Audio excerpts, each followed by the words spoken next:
Hola hermanos, espero estén bien. Como siempre es un placer poder compartir la palabra de Dios con ustedes. Y hoy día seguimos en nuestra serie acerca del libro de Gálatas. Vamos en el capítulo 1 y hoy día vamos a estudiar los versículos 11 y 12, que dice así: Amados hermanos, quiero que entiendan que el mensaje del Evangelio que predico no se basa en un simple razonamiento humano. No recibí mi mensaje de ninguna fuente humana, ni nadie me lo enseñó. En cambio, lo recibí por revelación directa de Jesucristo. Un comentario que he escuchado un par de veces acerca de nosotros, del cristianismo, de Dios y del Evangelio, es que nosotros nos hemos inventado un Dios conforme a nuestra imagen, a nuestra semejanza, y que el Dios cristiano en verdad no es uno más en la gran lista de dioses que los hombres se han inventado. Ahora, ¿es esto cierto? En ninguna manera, para nada. Y Pablo responde a esto en lo que leíamos, el mensaje del Evangelio, la Biblia. Y Dios, el mismo Jesús, es divino. No es una invención humana, no es una creación de nuestro propio intelecto. Y es que sostener que el Evangelio, que el mensaje de la Biblia es una invención humana, conlleva una gran cantidad de problemas.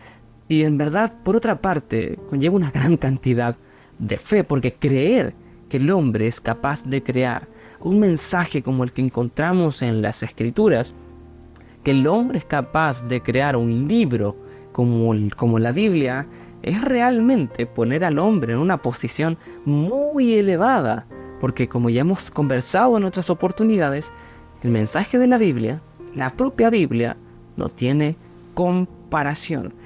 Rápidamente, 4 puntos que son insostenibles o que, por otro lado, echan por tierra esta idea de que Dios es una creación humana, la Biblia es una creación humana. Y es que, primero, la propia imagen de Dios va mucho más allá de lo que el ser humano puede concebir. Un Dios omnipotente, omnipresente, omnisciente, creador, un Dios que está mucho más allá de nuestra capacidad humana, un Dios que no es jactancioso, un Dios que no es orgulloso, un Dios que no se comporta como nosotros, sino por el contrario, un Dios humilde que se hace hombre, que sufre y muere por sus criaturas. No existe en ningún otro lugar, jamás nadie ha concebido algo así, un Dios trinitario. ¿De dónde el ser humano va a crear una concepción similar a la Trinidad? Eso no existe en ningún otro lugar. La imagen de Dios es superior a lo que el ser humano puede concebir. Por otro lado, el carácter de la Biblia, el carácter moral, es gigantescamente más alto que cualquier cultura haya podido concebir en la historia de la humanidad. Los 10 mandamientos o el sermón del monte tienen un carácter moral muy elevado que el ser humano hasta el día de hoy no ha podido igualar. La unidad de la Biblia es sobrenatural. 1500 años, transmitir un solo mensaje sin contradicciones es imposible. Ni siquiera podemos hacer este juego del teléfono con 20 personas y que el mensaje llegue al final intacto. Es imposible. Y por último, la propia naturaleza humana no tiene sentido sin el Creador. Nosotros no tenemos sentido y propósito, valor sin el Creador. No, el mensaje de la Biblia, Dios, el cristianismo, no es una invención del hombre. Ahora, ¿por qué Pablo habla sobre la naturaleza del Evangelio al decir que su origen es divino y no humano? En primer lugar, para defender su propia posición. Porque recordemos que el problema de los Gálatas era que habían llegado falsos maestros a enseñar otro evangelio, un evangelio distorsionado basado en las obras, un evangelio diferente, el cual es maldito, dice Pablo. Lo veíamos en capítulos anteriores o en versículos anteriores. Entonces Pablo necesita defender su posición, pero ¿en qué sentido? Pablo está diciendo, estos falsos maestros presentan un evangelio humano, de origen humano, pero el mensaje que yo les prediqué, el cual recibieron, el cual les enseñé, es un evangelio que tiene de origen a Dios mismo. Dios es el origen del mensaje que Pablo predicaba. Y en segundo lugar, para defender al propio evangelio. Recordemos que este evangelio falso tenía como propósito, ¿qué cosa? El orgullo humano. Que ellos pudiesen tener una soberbia, en que jactarse al ganarse el favor de las personas. Pero Pablo dice, en cambio, el propósito del Evangelio es la gloria de Dios, no la gloria del hombre. ¿Y cuál es la autoridad? Su origen.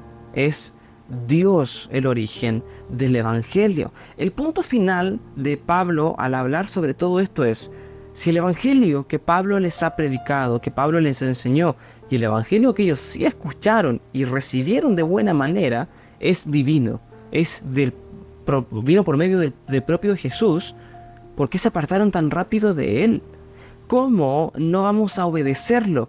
¿Por qué no obedecer este Evangelio divino con todas nuestras fuerzas? Ese es el punto de Pablo. Si el Evangelio es divino, deberíamos obedecerlo. Si el Evangelio es divino, deberíamos rendirnos a Él con todo lo que tenemos. Si fuéramos conscientes de que al abrir las Escrituras estamos leyendo las palabras del Dios soberano, omnipotente, del Dios creador del cielo y la tierra, del Dios que hizo todas las cosas, ¿cómo nos responderíamos a Él?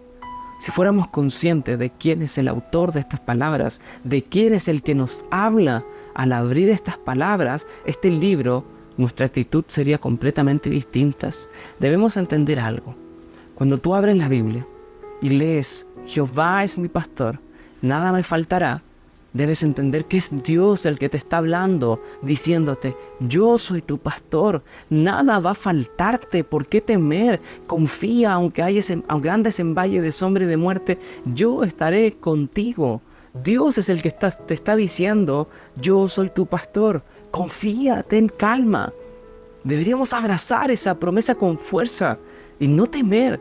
Si Dios está con nosotros, ¿quién contra nosotros? Pero por otro lado, porque es fácil abrazar una promesa.